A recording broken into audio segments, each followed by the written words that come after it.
बहिणीसाठी महत्त्वाची बातमी आहे। आता दिवाळीपूर्व महिलांच्या खात्यामध्ये पैसे जमा केले जाणार आहे आणि याबाबत जी.आर देखील प्रकाशित करण्यात आला आहे। कोणत्या महिलांना हे पैसे मिळणार आहे ते समजून घ्यावे, कारण या जी.आर मध्ये फक्त याच महिलांना पैसे द्यावे असे सांगण्यात आलेले आहे। मग आता ज्या महिलांची केवायसी बाकी आहे अशा महिलांना पैसे मिळतील का, किंवा अशा महिलांना ज्यांची केवायसी होऊ शकत नाही राहिली, वडील किंवा पतीचा आधार कार्ड नसल्यामुळे त्यांची केवायसी बाकी आहे, मग त्या महिलांचा पुढचा हप्ता येणार आहे का? तर मित्रांनो, दिवाळीपूर्वी जे पैसे मिळतील का?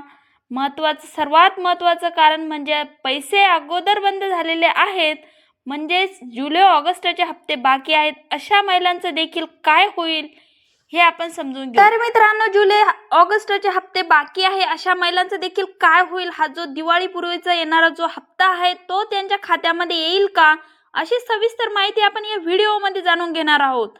या जी.आर मध्ये काय म्हटलेलं आहे ते देखील आपण जाणून घेणार आहोत। तर सर्वात अगोदर या तिन्ही प्रश्नाचे उत्तर देणार आहोत।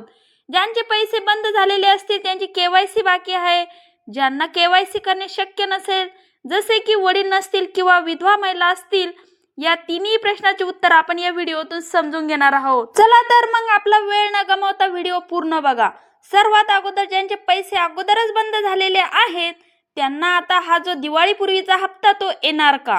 काही महिलांचे हप्ते बाकी आहे।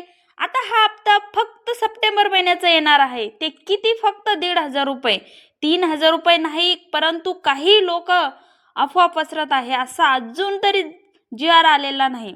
जवळपास 26 लाख महिला अशा आहेत त्यांना अपात्र केलेले आहेत। ज्या महिलांचा ऑगस्टमध्ये हप्ता आलेला नाही त्यांना पैसे येण्याची खूप कमी शक्यता आहे। पण मग मी तुम्हाला अगोदरच सांगितले आहे की ज्या महिलांचे हप्ता आलेला नाही त्यांनी एकदा आपली केवायसी पूर्ण करावी। केवायसी मध्ये जर तुम्हाला OTP आला तर तुम्ही लाडक्या बहिणीच्या यादीमध्ये आहात। हो, जर तुम्हाला OTP नाही आला तर तुम्ही या योजनेचा पात्रच नाही, कारण केवायसी ही